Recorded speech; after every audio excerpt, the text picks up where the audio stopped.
आज से हमारा एक नया टॉपिक शुरू होने जा रहा है जिसे हम कम्युनिटी इकोलॉजी कहते हैं। सामुदायिक पारिस्थितिकी क्या है? अगर हम सबसे पहले टॉपिक को ही देखें तो समुदाय, हमारे समुदाय में पाई जाने वाली जो इकोलॉजी है, पारिस्थितिकी है, उसके बारे में इसमें अंदर पूरी की पूरी व्याख्या की जाए। इसके अंदर समुदाय के अंदर छोटे बड़े सभी तरह के जो प्लांट्स पाए जाते हैं वो परिस्थिति या पर्यावरण पर क्या प्रभाव डालते हैं और उनका डेवलपमेंट किस तरह से होता है और वो किस तरह से क्लाइमेक्स कम्युनिटी या चरम समुदाय का निर्माण करते हैं। तो यहाँ हम देखें कि जो पादप समुदाय होते हैं, प्लांट समुच्चय जो होते हैं, जिसके अंदर प्लांट्स के जो ग्रुप्स होते हैं, ये पादप समुच्चय जिसके सदस्य पारस्परिक क्रियाएं करते हैं, इंटरेक्शन करते हुए आपसी संतुलन की अवस्था में पाई जाते हैं, उसे हम पादप समुदाय या प्लांट कम्युनिटी कहते हैं। तो डेफिनेशन से हमें मीनिंग पता चलता है कि प्लांट्स के अंदर जो लिविंग बींग्स होते हैं और उसके अंदर पाई जाने वाले जो एबायोटिक और बायोटिक कंपोनेंट्स होते हैं वो आपस में क्रिया करके और फिर एक बैलेंसिंग स्टेज के अंदर रहते हैं और एक कम्युनिटी का निर्माण करते हैं जिसे हम प्लांट कम्युनिटी कहते हैं। क्लार्क ने एक डेफिनेशन दी है जिसके अनुसार किसी भी प्राकृतिक क्षेत्र में रहने वाले जो समस्त सजीव होते हैं, जैसे पौधे और प्राणी, तो ये बायोटिक और एबायोटिक दोनों ही हो जाते हैं और एक ऐसा समुच्चय या ग्रुप बनाते हैं जिसके के अंदर वातावरण की विषमताएं जो होती है या जिसको हम कहते हैं जो क्लाइमेट के अंदर जो अनफेवरेबल कंडीशंस जो पाई जाती है, तो उन विषमताओं का सामना करने के लिए प्लांट्स के अंदर और एनिमल्स के अंदर परस्पर सहनशीलता, उस क्लाइमेट को सहन करने की और एक दूसरे को लाभान्वित करने की क्षमता होती है। इस इकाई को हम समुदाय या कम्युनिटी कहते हैं। तो डेफिनेशन से आपको इस टॉपिक का मीनिंग आपको पता चल गया होगा। अब हम यहाँ पर देखें तो कैरेक्टरिस्टिक्स देखें कम्युनिटी के कौन कौन से कैरेक्टरिस्टिक्स होते हैं। तो कम्युनिटी के अंदर सबसे पहला पॉइंट हम देखते हैं जातीय विविधता, जिसको हम स्पीसीज डाइवर्सिटी कहते हैं। स्पीसीज डाइवर्सिटी का मतलब है कि किस प्लांट्स के अंदर किस तरह की विविधताएं हमें देखने को मिलती है। तो हम अगर यहाँ पर ओवरऑल प्लांट्स को 3 ग्रुप्स के अंदर डिवाइड कर देते हैं। सबसे पहले वो जो प्लांट्स जिसको हम उत्पादक कहते हैं उन्हें प्रोड्यूसर कहा जाता है। तो प्रोड्यूसर जो होते हैं ग्रीन प्लांट्स होते हैं जो सनलाइट का डायरेक्ट यूज़ करते हैं और ये ऑटोट्रोफस होते हैं और ये फोटोसिंथेसिस की प्रकाश संश्लेषण की क्रिया के अंदर अजैविक और जैविक घटकों का उपयोग करते हुए फूड का निर्माण करते हैं, जिन्हें स्वपोषी या प्रोड्यूसर कहा जाता है। दूसरा आता है कंज्यूमर्स, तो जिन्हें उपभोक्ता कहा जाता है। इन्हें हेटेरोट्रोपस भी कहा जाता है क्योंकि ये परपोषी होते हैं, दूसरों के बनाए हुए भोजन पर निर्भर करते हैं। तो कंज्यूमर्स अलग प्रकार के होते हैं, प्राइमरी, सेकेंडरी, टर्शरी, तो अलग अलग प्रकार के उपभोक्ता होते हैं। तो कंज्यूमर्स जो है वो हरे पौधे द्वारा बनाए गए भोजन पर निर्भर करते हैं, जिसे हम उपभोक्ता कहते हैं। फिर तीसरा जो आता है जिसे हम डीकम्पोजर्स कहते हैं। तो डीकम्पोजर्स जो होते हैं, जब प्रोड्यूसर और कंज्यूमर दोनों ही की डेथ हो जाती है तो जो इनके अंदर जो फूड मटेरियल है जो वो कॉम्प्लेक्स फॉर्म के अंदर जब स्टोर होता है तो उसको वापस सिंपलर फॉर्म के अंदर कन्वर्ट करने का काम जो है वो कंज्यूमर्स के डीकम्पोजर्स के द्वारा किया जाता है। और डीकम्पोजर्स जो होते हैं वो माइक्रो ऑर्गेनिजम्स होते हैं, जितने भी एल्गी है, फंजाई है और निमेटोड्स है, बैक्टीरिया हैं, ये सब क्या है डीकम्पोजर्स होते हैं जो कि जटिल कंपोनेंट्स को सरल कंपोनेंट में बदलने का काम करते हैं और वापस जो मिनरल्स होते हैं, न्यूट्रिएंट्स होते हैं, उनको वापस तक नेचर तक पहुंचाने का काम इनके द्वारा किया जाता है। तो जो प्रोड्यूसर होते हैं वो एक प्रकार के बायोटिक कंपोनेंट्स है। बायोटिक कंपोनेंट्स के अंदर जैव कंपोनेंट्स, तो जैव कंपोनेंट्स के अंदर इन तीनों को ही यहाँ पर जैव कंपोनेंट्स कहा जाता है। अब हम देखें दूसरा जो पॉइंट है जिसमें डोमिनेंसी या प्रभाविता कहा गया। तो प्रभाविता किसे कहते हैं? तो प्रभाविता के अंदर हम देखते हैं जैसे ट्री है तो कम्युनिटी के अंदर जो प्लांट्स होते हैं वो ही डोमिनेंट होते हैं, क्योंकि प्लांट्स के अंदर जो है अगर प्लांट के अंदर किसी छोटे प्लांट्स को ग्रोथ करते हैं तो वो प्लांट जो है वो ग्रोथ नहीं कर पाते हैं, और क्योंकि वहाँ पर उसको बहुत सारे कंडीशंस का उसको सामना करना पड़ता है, जैसे स्पेस का, न्यूट्रिशन का, और फिर इस कारण वो सर्वाइव नहीं कर पाते। तो यहाँ पर अगर हम देखें तो जो डोमिनेंसी होती है वो ट्रीज़ की होती है, क्योंकि ट्रीज़ ही ऐसे होते हैं जो कि बहुत अधिक मात्रा में क्लाइमेट्स को चेंज करने की कैपेसिटी रहते हैं, और जिसके अंदर अकॉर्डिंग टू क्लाइमेट एडेप्टेशंस पाए जाते हैं ट्रीज़ के अंदर। तो ये सबसे ज़्यादा डोमिनेंट होते हैं और ये एटमॉस्फेयर और क्लाइमेट को अडेप्ट करने का काम करते हैं और वहाँ की क्लाइमेट को बनाए रखने का भी काम ये करते हैं, इसलिए इसको डोमिनेंट कहा जाता है। थर्ड जो टॉपिक हम देखें तो इसके अंदर बिंदु देखें तो वो उसको स्तरण या स्ट्रेटिफिकेशन किया जाता है। तो स्तरण क्या है, तो हम यहाँ देखें प्लांट्स का, जैसे यहाँ पर हम देखें तो सबसे पहले जो सॉइल होती है उसके अंदर बैक्टीरिया रूट्स के अंदर प्रेजेंट्स होते हैं, और जो सॉइल होती है वो ह्यूमस होती है, यानी कि उपजाऊ मृदा होती है जिसके अंदर फंजाइस और हर्ब्स पाए जाते हैं। इस ह्यूमस सॉइल के अंदर उपजाऊ मृदा के अंदर हर्ब्स, सबसे पहले हर्ब्स का विकास होता है और हर्ब्स के बाद श्रब्स और फिर ट्रीज। इस तरह हम देखें तो पौधे का अलग अलग प्रकार का विस्तरण हमें देखने को मिलता है। तो अगर हम इनको इनकी साइज़ और एज के अकॉर्डिंग देखें तो हर्ब्स जो है वो एनुअल प्लांट्स होते हैं, श्रब्स जो है वो एनुअल और बाइनल होते हैं, और पेरिनियल्स भी होते हैं कई कई श्रब्स जो होते हैं, लेकिन ट्रीज जो होते हैं वो बहुत पेरिनियल होते हैं यानी बहुवर्षीय होते हैं। तो इस प्रकार इनका आकार भी बड़ा होता है, हर्ब्स का आकार छोटा होता है, श्रब्स का मीडियम होता है। तो हम अगर इनको हम आकार में व्यवस्थित करें तो ये एक स्तर का निर्माण करते हैं, जिसे हम लॉन्गिट्यूडिनल फेस के रूप में भी देख सकते हैं। तो एक ये डिस्ट्रीब्यूशंस ऑफ रिसोर्सेस, ये जो प्रकृति के अंदर जो संसाधन पाए जाते हैं उसके आधार का उसका उपयोग करते हैं और उसके अनुसार स्वयं को डेवलप करने का काम करते हैं। तो चौथा पॉइंट है हमारा, देखें तो गति की, यानी कि डायनेमिक हम किसे कहते हैं, जिसके अंदर हम देखें तो प्लांट्स का जो अनुक्रम होता है यानी सक्सेशन जो होता है उसके अंदर जो प्लांट्स है वो किस फॉर्म के अंदर वृद्धि करता है। तो हम सबसे पहले यहाँ देखते हैं अनुक्रम की इस प्रोसेस के अंदर जो प्लांट की जो कम्युनिटी होती है उसके अंदर जो ओरिजिन ऑफ सीड और जब स्पोर्स होते हैं वो दोनों ही अगर अनफेवरेबल कंडीशन होती है तो वहाँ पर इंसेक्ट के द्वारा या एयर के द्वारा एक स्थान से दूसरे स्थान पर चले जाते हैं, जिसको हम डिस्पर्जल या माइग्रेशन की प्रोसेस कहते हैं। और इस प्रकार की जो जिसके अंदर लिविंग बींग्स माइक्रो रूप में प्रेजेंट होते हैं उसको हम प्रवर्धक या प्रोपग्यूल्स कहते हैं। तो ये जो प्रवर्धक होते हैं ये जो एक स्थान से दूसरे स्थान पर चले जाते हैं और अपने जो इनका जो मूल स्थान होता है वहाँ से ये छोड़कर अन्य स्थान पर चले जाते हैं। इस अवस्था को हम पुरोगामी या पायनियर कहते हैं, और फिर वहाँ जाकर भी अपनी वृद्धि स्टार्ट करते हैं। और इस अवस्था को जबकि ये अपनी ग्रोथ शुरू करते हैं उपनिवेशन या कॉलोनाइजेशन कहा जाता है। जब यह पूर्ण रूप से वहाँ पर नए स्थान पर स्थापित हो जाते हैं तो इस अवस्था को हम सुस्थापन या एसिस कहा जाता है। और फिर किसी अपनी खुद की प्लांट की कम्युनिटी का ये डेवलपमेंट करते हैं, और ये जिसके कारण पौधे की संख्या में क्या होती है, वृद्धि होती है और पौधों का एक समूह सा बन जाता है। इस अवस्था को हम समूहन या एग्रीगेशन कहते हैं। अब प्लांट के अंदर जितने भी छोटे प्लांट्स या रहते हैं तो उनके अंदर बहुत अधिक मात्रा में समूहन होने पर उनके अंदर स्थान को लेकर और हवा, प्रकाश और मिनरल्स पोषक तत्वों को लेकर उनके अंदर स्पर्धा या कंपटीशंस, डेवलपमेंट की कंपटीशन बढ़ जाती है। और उसके अंदर जो प्लांट कैपेबल होते हैं, जो सीड कैपेबल होते हैं, वही उस क्लाइमेट्स के अंदर अपने आप को सर्वाइव कर पाते हैं, और जो इसके अंदर अपने आप को सर्वाइव नहीं कर पाते वो नष्ट हो जाते हैं। तो हम देखते हैं कि ये जो सेकंड फैक्टर काम करता है वो क्लाइमेटिक फैक्टर्स द्वारा वेजिटेशन जो है वो इफ़ेक्ट करती है, और अगर वेजिटेशन क्लाइमेटिक फैक्टर द्वारा एडेप्टेड हो जाती है तो वो वहाँ पर लंबे समय तक सर्वाइव कर देती है और वहाँ पर अपनी वनस्पति अपना स्थायी निवास बना लेती है। और इसी अवस्था को हम लास्ट में क्लाइमेक्स वेजिटेशन कहते हैं। तो यहाँ हमने देखा कि किस तरह से प्लांट जो है वो सीड जो है वो प्लांट के अंदर सक्सेशन पाया जाता है और किस तरह वो माइग्रेट करते हैं, किस तरह डेवलप होते हैं।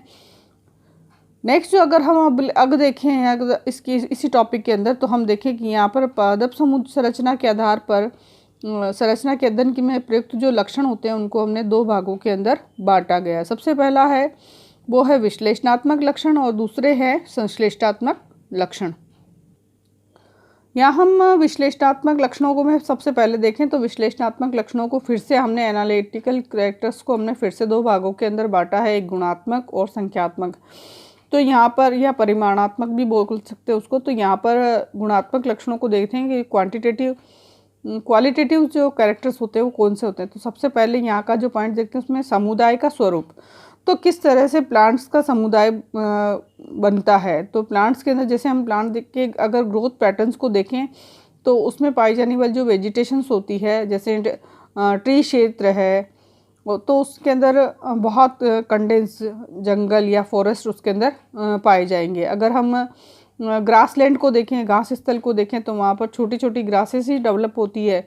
और अगर फिर मरुस्थल को देखें तो वहाँ पर केवल रेतीला एरिया ही हमें दिखाई देता है और वहाँ की जो वेजिटेशंस होती है वो डिफरेंट टाइप की वेजिटेशंस होती है।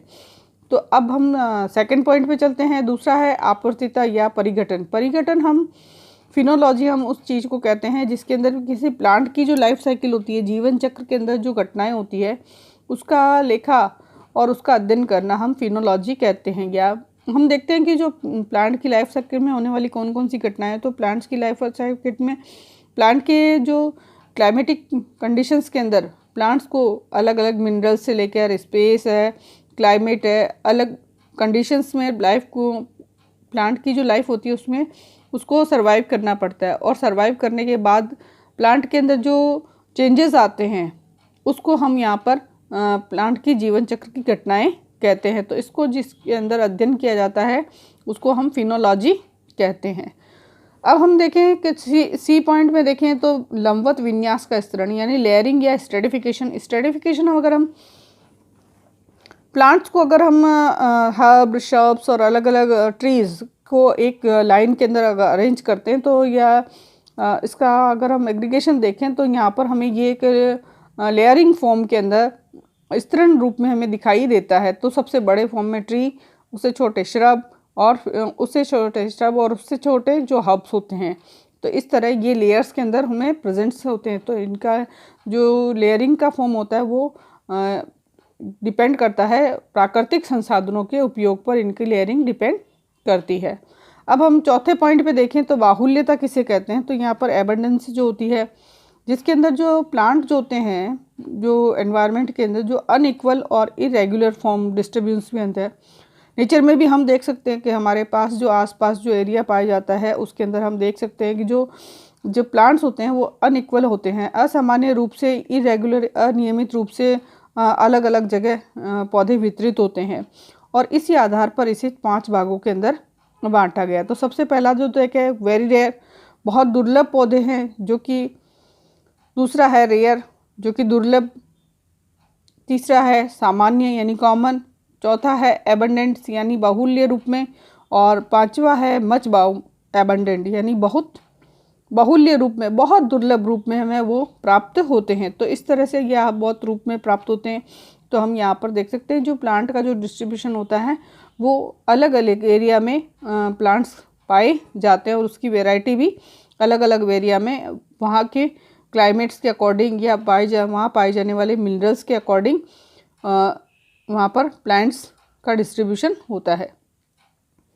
चौथा पॉइंट हम देखें तो ये है दिया गया है यूथिता या सामाजिकता, जिसके अंदर हम सोशेबिलिटी कहते हैं जिसे हम, और जिसके अंदर जो ये दिया था जिसके अंदर जो प्लांट है वो हॉरिजॉन्टल या लैटरली डिस्ट्रीब्यूट होते हैं, हॉरिजॉन्टली या लिटरल डिस्ट्रीब्यूट होते हैं। अब हम यहाँ देखें कि हॉरिजॉन्टल या डिस्ट्रीब्यूट किस तरह से होते हैं। तो ये जो थ्योरी दी गई थी वो सामाजिकता भी ब्राउन ब्लैकेंट के द्वारा दी गई थी 1932 में, और उन्होंने कहा था, उन्होंने प्लांट्स की इसी सोशलिबिलिटी के आधार पर उसको 5 भागों में बांटा। तो S1 ग्रुप के अंदर उन प्लांट्स को रखा जो कि केवल सिंगल पाए जाते हैं, अकेले ही पाए जाते हैं। S2 के अंदर उन प्लांट ग्रुप को रखा जाता है जिसके अंदर 5 से 6 प्लांट्स का समूह उपस्थित होता है पर्टिकुलर किसी एरिया के अंदर। अब हम S3 के अंदर तो छोटे छोटे प्लांट्स के ग्रुप्स पाए जाते हैं, उन्हें S3 कैटेगरी के अंदर रखा जाता है। S4 के अंदर बड़े बड़े प्लांट्स के जो ग्रुप्स होते हैं उन्हें S4 के अंदर, और S5 कैटेगरी के अंदर जो बड़ा एरिया है उस बड़े एरिया में पाए जाने वाले जो इक्वल टाइप्स के जो प्लांट्स होते हैं उसके अंदर S5 के अंदर उसको रखा जाता है। या हम देखें कि सोशिएबिलिटी होती है, उसको अगर हमें किसी फार्मूले से निकालते हैं तो किस तरह से हम निकाल सकते हैं, तो डेंसिटी यानी सघनता अपॉन आवृत्ति फ्रीक्वेंसी इंटू 100। तो इस फार्मूले के द्वारा हम सामाजिकता का आकलन कर सकते हैं। किसी एरिया के अंदर पाए जाने वाले समुदाय की सोशलिटी को हम जान सकते हैं, उसके अंदर कितनी प्रकार की सामाजिकता पाई जा सकती है। अगला पॉइंट है हमारा जीवन शक्ति या वाइटलिटी या विगोर। किसे कहते हैं जीवन शक्ति? जीवन शक्ति है किसी पादप का बीजीय अवस्था से लेकर अंकुरण अवस्था और फिर वृद्धि अवस्था यानी कि कायिक अवस्था और रिप्रोडक्टिव अवस्था के अंदर रिप्रोडक्शन करके उत्तम क्वालिटी के सीड का प्रोड्यूस करना, जिससे कि आने वाली जनरेशन में उन प्लांट्स का जो वैरायटी है वो अच्छी हमें प्राप्त हो सके। इस पूरे के पूरे जो प्लांट का जो लाइफ साइकिल है, उस लाइफ साइकिल या उसकी क्वालिटी के आधार पर ही प्लांट की जीवन शक्ति को परिभाषित किया जाता है। तो ब्राउन ब्लैंकेट ने इसको और डाबनेमायर ने इसको 5 भागों के अंदर यहाँ पर विभक्त किया है। तो सबसे पहले देखें कि यहाँ V1, तो यहाँ पर उन प्लांट्स को जिनके के अंदर प्लांट्स के अंदर आफ्टर जर्मिनेशन, जिनके अंदर अंकुरण होने के बाद ही जस्ट वो प्लांट मर जाते हैं। दूसरे V2 प्लांट्स के अंदर उन प्लांट्सों को शामिल किया है जो आफ्टर जर्मिनेशन के बाद कुछ समय के लिए वृद्धि करते हैं, लेकिन उनकी बाद में डेथ हो जाती है। V3 के अंदर उन प्लांट्स को शामिल किया गया है, उस वेजिटेशन को शामिल किया गया है जिसके अंदर ये प्लांट जो है वो कायिक अवस्था के बाद रिप्रोडक्शन अवस्था के अंदर एंटर करने से पहले ही डेड हो जाते हैं। V4 के अंदर उन प्लांट्स को रखा जाता है जो कि वेजिटेटिव अवस्था को पूरा कर देते हैं और सेक्सुअली रिप्रोड्यूस भी हो जाते हैं, लेकिन जो सीड की जो क्वालिटी होती है वो बिल्कुल लो तरह की क्वालिटी होती है और वो प्लांट्स के जो क्लाइमेट के अंदर सर्वाइव अपने आप को नहीं कर पाते। V5 जो है वो उसके अंदर इस तरह के प्लांट्स को इन्होंने कैटेगराइज किया है जिसके अंदर प्लांट जो है वो बहुत आसानी से जर्मिनेशन करता है, वेजिटेटिव अवस्था को प्राप्त करता है और फिर रिप्रोडक्टिव फेज के अंदर एंटर करके उत्तम क्वालिटी के सीड का निर्माण करता है। तो V5 कैटेगरी के अंदर उस प्लांट्स को रखा जाता है। तो इसी को हम प्लांट्स की जीवन शक्ति कहते हैं, जो कि अपने पूरे क्लाइमेट्स को एब्जॉर्ब करती है और उसके अंदर अपने आप को सर्वाइव करने का काम करती है। नेक्स्ट जो हम देखें तो ये जीवन प्रारूप, लाइफ फॉर्म किसे कहा जाता है? तो लाइफ फॉर्म हम देखें कि इसका संबंध जो होता है वो प्लांट के अंदर क्लाइमेटिक कंडीशंस में अपने आप को सर्वाइव करने पर डिपेंड करता है। और प्लांट जो है वो अपने आप को सर्वाइव करने पर अनफेवरेबल कंडीशन में, हम इसका जो लाइफ प्रारूप का जो मीनिंग है वो है प्लांट का जब अनफेवरेबल कंडीशन में किस तरह से अपने आप को प्रोटेक्ट कर पाता है या रख पाता है। तो यहाँ पर उसके 2 तरीके होते हैं। सबसे पहला है अपने आप को सीड फॉर्म में कन्वर्ट कर देना, बीज बना लेना उत्तम क्वालिटी के, और दूसरा है पेरिनेटिंग ऑर्गन्स यानी चिरकालिक संरचनाओं के रूप में अपने आप को अनफेवरेबल कंडीशंस के अंदर प्रोटेक्ट करने का लाभ, जिससे कि हम उसको स्टोर करके लंबे समय तक रख सकते हैं और फिर फेवरेबल कंडीशन आने पर उसे वापस जर्मिनेशन करा के उसको प्राप्त कर सके और वो अपने आप को सर्वाइव कर सकता है। तो यहाँ पर उसको लाइफ फॉर्म कहा जाता है, जीवन प्रारूप कहा जाता है। और इसको रॉन केयर ने इसको 5 कैटेगरीज के अंदर डिवाइड किया है। तो हम देखें, सबसे पहली जो कैटेगरी है जिसे फिनेरोफाइट्स कहा जाता है, दूसरी है जिसे कैमोफाइट्स कहा जाता है और तीसरी है हेमिक्रिप्टोफाइट्स। चौथी कैटेगरी है जिसे क्रिप्टोफाइट्स कहा जाता है और 5वीं कैटेगरी है जिसे थेरोफाइट्स कहा जाता है। अब हमें इसके अलावा जो प्लांट्स जो पाए जाते हैं नेचर के अंदर, उसके अंदर सक्यूलेंट्स प्लांट्स होते हैं जैसे मांसल पादप है, हाइड्रोट्स पादप है, जैसे जलोदविद है, इनको भी इस कैटेगरीज के अंदर डिवाइड किया गया है। लेकिन मुख्यतः प्लांट्स को 5 भागों के अंदर इन्होंने बांटा है, पूरे बर्ड के अंदर पाए जाने वाले पादप को। अब यहाँ पर जो फर्स्ट पार्ट है फिनेरोफाइट्स को उन्होंने 4 भागों के अंदर डिवाइड किया। सबसे पहले हम देखें तो मेगा फिनेरोफाइट्स, जिसको MG से डिनोट किया जाता है, जिसके अंदर लाल जो ट्री होते हैं वो लार्ज बड़े साइज के जो आकार के जो ट्री होते हैं उनको इसके अंदर शामिल किया जाता है। दूसरा है मीज़ो, जिसको MS से कहा जाता है और जिसके अंदर जो फिनेरोफाइट्स होते हैं वो मध्यस्थ आकार वाले जो ट्री होते हैं उसको ये आकृति और आकार के आधार पर है। MI यानी माइक्रोफिनेरोफाइट जो होते हैं उन्हें स्मॉल ट्रीज जो होते हैं वो लाइक जैसे श्रब्स जो होते हैं उसको इसके अंदर शामिल किया गया है। और फिर नैनो फिनेरोफाइट्स जिसके अंदर श्रब जो होते हैं वो लगभग श्रब या झाड़ी से भी छोटे होते हैं, जिन्हें लगभग श्रब के जैसे होते हैं, उनको इसके अंदर शामिल किया है। तो यहाँ पर फिनेरोफाइट्स को इन्होंने 4 कैटेगरी के अंदर डिवाइड किया है। अब सेकंड आता है क्रेमोफाइट। क्रेमोफाइट्स के अंदर CH से इसको डिपेंड करते हैं और इसके अंदर जो है हब्स को शामिल किया जाता है जो कि एनुअल और पेरिनियल हब्स होते हैं। जैसे एग्जाम्पल के तौर पे हम देखें तो ट्राइफोलियम रिपेंस जो है वो एक प्रकार से कैमोफाइट्स के अंदर इसको शामिल किया जाता है। क्लासिफिकेशन की अगली कैटेगरी के अंदर जो हेमिक्रिप्टोफाइट्स है जिसको H से डिनोट किया जाता है और जिसके अंदर जो पेरिनियन स्ट्रक्चर होती है, चिरकालिक संरचनाएं जो होती है वो भूमिगत होती है, अंडरग्राउंड होती है। जैसे कोवेक्स है या कॉन्वुलस के जो मेंबर्स है उसके अंदर हेमिक्रिप्टोफाइट्स के अंदर शामिल किया जाता है। इसी क्रिप्टोफाइट्स है जिसे CR से रिप्रेजेंट किया जाता है जिसके अंदर हाइड्रोफाइट्स या जियोफाइट्स एज जैसे ओरोबेंसी या रेफ्लेसिया या राइजोम्स जो होते हैं और ट्यूबर्स जो होते हैं उनको क्रिप्टोफाइट्स के अंदर शामिल किया जाता है। अब यहाँ पर हम देखें तो इस प्रकार का इसको एक विशेष प्रकार के विश्व स्तर पर पाए जाने वाले इन जो प्लांट्स होते हैं इन चारों कैटेगरीज को यहाँ पर बायोलॉजिकल या फोटो क्लाइमेटिक स्पेक्ट्रम इनको कहा जाता है, जिसके अंदर जैविक वर्णक्रम जिसे कहते हैं, जिसमें किसी प्लांट कम्युनिटी में पाए जाने वाले विभिन्न जो लाइफ फॉर्म्स होते हैं और फॉर्म्स का जो आनुपातिक प्रतिनिधित्व पूरे विश्व में उनका कितना अनुपात पाया जाता है, वो किस रेशो को शो करते हैं, उसको एक डायग्राम्स के रूप में या ग्राफ के रूप में उसको प्रेजेंट किया जाता है जिसे जैविक वर्णक्रम कहते हैं। और ये रॉन केयर ने विश्व फ्लोरा के जो पूरी वर्ल्ड की जो फ्लोरा है उसके आधार पर जीवन प्रारूप की यहाँ पर परसेंटेज की मात्रा में उन्होंने उसको व्यक्त किया। तो हम यहाँ पर देखते हैं कि यहाँ पर परसेंटेज ऑफ फ्लोरा तो यहाँ पर 10%, 20%, 30%, 40% और 50% के आधार पर। अब हमने यहाँ पर देखा नंबर 1, 2 है, यहाँ फिनेरोफाइट्स है, क्रेमोफाइट्स है, हेमिक्रिप्टोफाइट्स है, जियोफाइट्स है और थेरोफाइट्स है।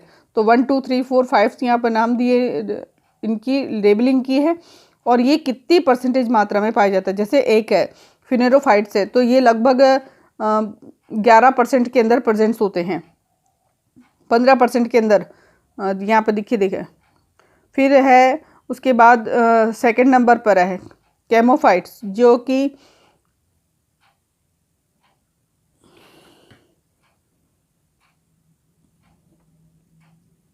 कि लगभग 22 के करीब परसेंटेज में अंदर उपस्थित होते हैं।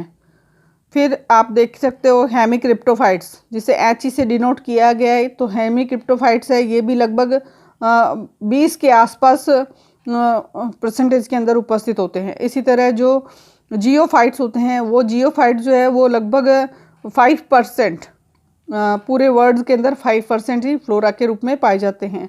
इसी तरह जो थीरोफाइट्स होते हैं ये थीरोफाइट्स जो है वो लगभग 40 से अबाउ 45 के करीब थियोफाइट्स जो है वो पूरे वर्ल्ड के अंदर प्रेजेंट्स होते हैं। तो ये जो इन्होंने इसको डायग्राम के अंदर प्रेजेंट किया है या जिसको हम कह सकते हैं इन्होंने परसेंटेज के रूप में प्रेजेंट किया है, तो इन्होंने ये जो किया ये पर्टिकुलर इस वो क्लासिफिकेशन का इस प्रेजेंटेशन का कारण है मनुष्य और पशुओं के कारण जो वनस्पति की प्रभावित होती है उसको परसेंटेज में इन्होंने व्यक्त किया है, न कि किसी क्लाइमेट कंडीशंस के अकॉर्डिंग यहाँ पर इन्होंने इसको व्यक्त नहीं किया है। अब हम यहाँ देखते हैं दूसरा जो हमने क्वालिटेटिव और क्वांटिटेटिव देखा था, तो अब हम यहाँ पर देखते हैं क्वांटिटेटिव या परिमाणात्मक लक्षण किसे कहते हैं। अब परिमाणात्मक लक्षण जो है ये इनका उपयोग है वो जो स्टैटिक्स होती है, सांख्यिकी होती है, उसके एनालिसिस करने के लिए इनका उपयोग किया जाता है। जितने भी जो कैरेक्टर्स होते हैं उसका यूज़ यहाँ पर उसको यहाँ पर सांख्यिकी या स्टैटिकल फॉर्म में कन्वर्ट किया जाता है, उसे हम परिमाणात्मक लक्षण कहते हैं। तो सबसे पहले हम देखें तो यहाँ पर पादप की जो आवृत्ति होती है, फ्रिक्वेंसी जो होती है उसके आधार पर। तो देखें, पादप समुदाय में उपस्थित किसी एक जाति की आवृत्ति का अध्ययन करना ही हम उसे आवृत्ति कहते हैं। तो इसका सूत्र क्या है? तो पादप आवृत्ति परसेंटेज में, तो किसी भी क्वाड्रेट, मान लीजिए हमने 10 क्वाड्रेट बनाए, तो 10 क्वाड्रेट में से किस में ये एक प्लांट की स्पीसीज पाई जाती है, तो यहाँ पर क्वाड्रेट्स की संख्या जिसमें स्पीसीज उपस्थित है, जैसे मान लीजिए 7 क्वाड्रेट्स में एक प्लांट स्पीसीज प्रेजेंट है, बाकी 3 के अंदर 2 के अंदर वो उपस्थित नहीं है। या टोटल क्वाड्रेट्स की संख्या, मान लिया टोटल क्वाड्रेट की संख्या 10 है इंटू 100। तो इस तरह हम फ्रीक्वेंसी को, पादप की आवृत्ति को हम प्राप्त करते हैं। अब हम देखें कि तो आपेक्षित आवृत्ति क्या होती है। तो आपेक्षित आवृत्ति के अंदर एक प्लांट की जो आवृत्ति होती है, फ्रीक्वेंसी होती है, उसका जो कंपैरिजन है वो प्लांट की कम्युनिटी में पाए जाने वाले जितने भी प्लांट्स होते हैं उनसे की जाती है और RF वैल्यू निकाली जाती है, जिसे रिलेटिव फ्रीक्वेंसी कहा जाता है, जो कि एक स्पीसीज की फ्रीक्वेंसी अपॉन ऑल प्लांट्स की टोटल फ्रीक्वेंसी। मान लीजिए कि फर्स्ट प्लांट की जो फ्रीक्वेंसी थी वो 5.5 आई है, या जो टोटल प्लांट्स है उनकी संख्या जो है वो 500 या 700 हो सकती है, तो इंटू 100। तो फिर इस तरह से रिलेटिव फ्रीक्वेंसी को निकाला जाता है, किसी एक प्लांट की रिलेटिव फ्रीक्वेंसी को। अब हम यहाँ पर दूसरा पार्ट देखें, तो जिसको हमें यहाँ पर स्टैटिकल फॉर्म में कन्वर्ट करना है। दूसरा है डेंसिटी, सघनता। तो यहाँ पर प्लांट्स की जो समुदाय की इकाई क्षेत्रफल में पाए जाने वाले जो स्पीसीज होते हैं उनके पौधों की कुल संख्या उस प्लांट की सघनता कहलाती है। अब हम यहाँ देखें तो टोटल कितने प्लांट्स हैं, तो यहाँ पर अगर हम देखें तो यहाँ पर डेंसिटी है अध्ययन किए गए कुल क्वाड्रेट्स में एक स्पीसीज की कुल पौधों की संख्या। मान लीजिए आपने 10 क्वाड्रेट्स की स्टडी की है और 10 क्वाड्रेट में एक ही जाति के कुल कितने पौधे थे, मान लीजिए 50 थे, तो वहाँ पर कुल 50 पौधों की संख्या। फिर अध्ययन किए गए क्वाड्रेट्स की संख्या, तो अध्ययन किए गए क्वाड्रेट्स हमने 10 लिए हैं, तो हम यहाँ पर इंटू बटे 10 कर सकते हैं। तो यहाँ पर अगर रिलेटिव डेंसिटी देखें तो यहाँ पर रिलेटिव डेंसिटी में आप जिसे हम सापेक्षिक घनत्व कहते हैं, तो एक स्पीसीज के प्लांट की सघनता बटे समस्त प्लांट स्पीसीज की सघनता इंटू 100। इस प्रकार हमें यह फ्रीक्वेंसी के रूप में प्राप्त होती है।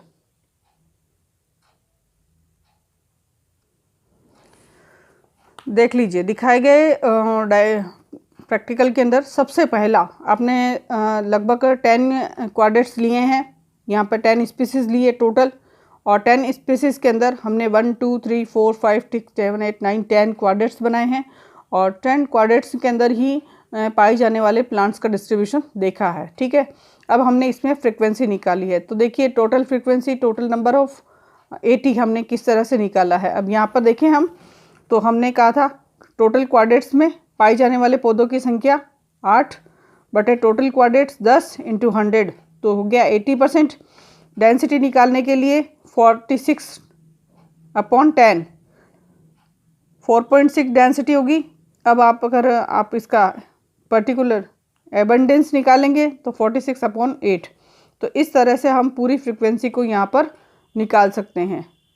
आप इसको पूरा तरह यहाँ देख सकते हैं किस तरह से हमने इसको कन्वर्ट किया है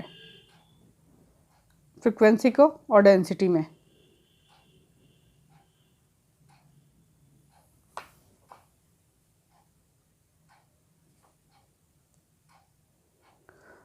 अब हमने आगे अबेंडेंस देखनी है, तो क्वाड्रेट्स में उपस्थित किसी एक प्रजाति के पौधे की कुल संख्या, ठीक है, और एक प्रजाति के पौधे की कुल संख्या बटे प्रजाति में उपस्थित वाले कुल क्वाड्रेट्स की संख्या इंटू 100।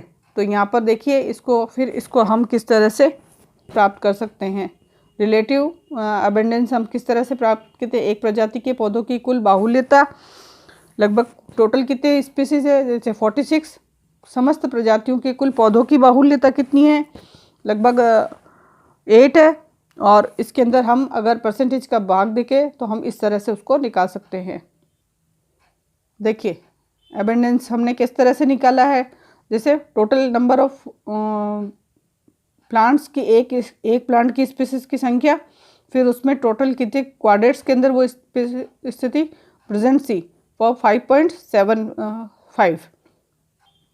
इसी तरह अगर हमने RF वैल्यू निकाली है, देखिए टोटल प्लांट्स, टोटल पाए जाने वाले टोटल प्लांट्स, देखिए फ्रीक्वेंसी, डेंसिटी और एरिया। फर्स्ट एक एक रेशियो देखिए, 80% थी, डेंसिटी 9.6, एबंडेंस 5.7, RF हमने निकाली है 9.9, RD निकाली है 16.52, RA है 9.3। अब हम IVI निकालेंगे। तो यहाँ पर हम देखें कि हमने पर्टिकुलर एक ही प्लांट के बारे में यहाँ पर ये रेशियो प्राप्त किया है। तो RF वैल्यू देखिए, रिलेटिव फ्रिक्वेंसी के अंदर टोटल नंबर ऑफ परसेंटेज, फिर total number of plants into 100, तो 9.9 आ गई आपकी RF वैल्यू। फिर रिलेटिव डेंसिटी देखिए 9.6 टोटल कितने डेंसिटी थी, तो 58.1, और इसको हमने डिवाइड किया 16.52। इसी तरह RA हमें 5.7 प्राप्त हुआ था, और उसको हमने टोटल जो रेशियो था उससे हमें डिवाइड किया सभी प्लांट्स का बाहुल्यता में और प्राप्त किया। अब हम यहाँ पर IVI total RF plus RD plus RA सबको काउंट करके हम IVI को प्राप्त करते हैं। नेक्स्ट हमारा जो आ जाता है इसके बाद तो है वो है डोमिनेंसी यानी प्रभाविता, जो हम पहले भी देख सकते हैं। तो संश्लेषणात्मक लक्षण के अंदर ये एक शाक पादप या एक वृक्ष का महत्व न होकर संपूर्ण जो प्लांट है उनके द्वारा जो एरिया कवर होता है वह उसके ऊपर वही डोमिनेंट होता है। इसके आधार पर ये कहा गया है किसी एक पर्टिकुलर प्लांट या ट्री का इसके अंदर कोई इंपॉर्टेंस नहीं होती है, उनके द्वारा कवर किए गए एरिया पर वहाँ की क्लाइमेट डिपेंड करती है। पांचवा है शिखर आवरण या आधारीय आवरण, जिसे हम कैनोपी कवर कहते हैं, और बेसल कवर। तो हम देखें अगर किसी भी प्लांट की अगर आप स्ट्रक्चर देखते हैं तो स्ट्रक्चर देखने पर हम वो प्लांट नीचे से पतला, क्योंकि वहाँ पर स्टेम होता है, ऊपर की ओर जाते हैं तो ब्रांचेस के अंदर डिवाइड हो जाता है और ब्रांचेस सब ब्रांचेस में डिवाइड हो जाती है। तो प्लांट जब अपनी टॉप संरचना का निर्माण करता है तो उसे हम शिखर आवरण या कैनोपी कवर कहते हैं। तो एक बहुत बड़े एरिया के द्वारा प्लांट का शिखर आवरण बनाया जाता है, जबकि जो बेसल आवरण होता है जो कि स्टेम के द्वारा बनाया जाता है, जो कि बहुत छोटा होता है। तो यहाँ पर हम देखें तो शाक प्लांट्स जो होते हैं पादप में जब जमीन से लगभग 2.5 सेंटीमीटर ऊपर तक होते हैं, जबकि वृक्षों के अंदर ये जो एरिया होता है वो 1.3 मीटर तक ऊपर की होते हैं। और इसके अंदर जो बेसल कवर जो होता है इसका आधारीय आवरण जो होता है वो उसकी स्टडी इसके अंदर कवर में कैनोपी कवर के अंदर यहाँ पर ब्रांच को इसके अंदर शामिल किया जाता है। अब हम यहाँ देखें तो अगला जो कैरेक्टर है वो है संश्लेषित लक्षण, जिसके अंदर उपस्थिति या स्थिरता को शामिल किया गया है, जब प्रेजेंस या कंसिस्टेंस, जिसके अंदर प्लांट्स किस मात्रा के अंदर प्रेजेंस है। तो रेयर है तो 1.20% के अंदर उपस्थित होते हैं, सेल्डम प्रेजेंस होते हैं तो 21 से लेके 40% तक पाए जाते हैं, ऑफ्टन जो होते हैं वो 41 से 60% के अंदर पाए जाने वाले प्लांट्स होते हैं, और मोस्टली जो प्लांट्स होते हैं वो 61 से लेकर 80% तक के अंदर प्रेजेंट्स होते हैं। प्लांट्स है जो एवर हमेशा के लिए पाए जाने वाले हों जो 80% से लेकर 100% के अंदर पाए जाते हैं, उन प्लांट्स को इस कैटेगरीज के अंदर डिवाइड किया गया है। अगला टॉपिक जो आता है वो हमारा गुण जो आता है वो वास्तनिष्ठता यानी फाइडिलिटी, जिसके अंदर प्लांट की जो स्पेशीज होती है वो स्पेशली कम्युनिटी में ही प्रेजेंट्स होती है। पादप जाति जो होती है वो स्पेशल कम्युनिटी में ही प्रेजेंट्स होती है, और कुछ जो इस प्लांट की जो स्पेशीज होती है वो किसी भी समुदाय के अंदर पाई जा सकती है। तो इस संबंध को हम वास्तनिष्ठता कहते हैं। तो इसके आधार पर भी इसको 5 भागों के अंदर बांटा गया। सबसे पहले 1 देखें तो सहयोगी यानी अजनबी प्लांट्स, जो कि स्ट्रेंजर है, स्ट्रेंजर है, जो समुदाय में बहुत ही कम मात्रा में पाए जाते हैं, जिसे दुर्लभ प्लांट भी हम कह सकते हैं। दूसरे होते हैं सहयोगी उदासीन, किसी भी समुदाय के अंदर पाए जा सकते हैं।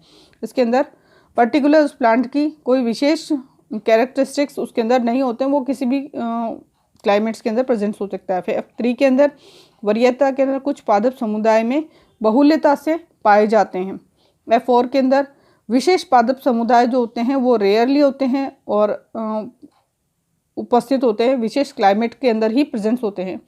F5 के अंदर अति विशिष्ट पादप होते हैं जो कि क्लाइमेट्स के में अंदर थोड़े से भी चेंजेस होने पर वो उसके अंदर उपस्थित ही होते हैं, बस केवल विशेष क्लाइमेट्स के अंदर ही प्रेजेंट होते हैं।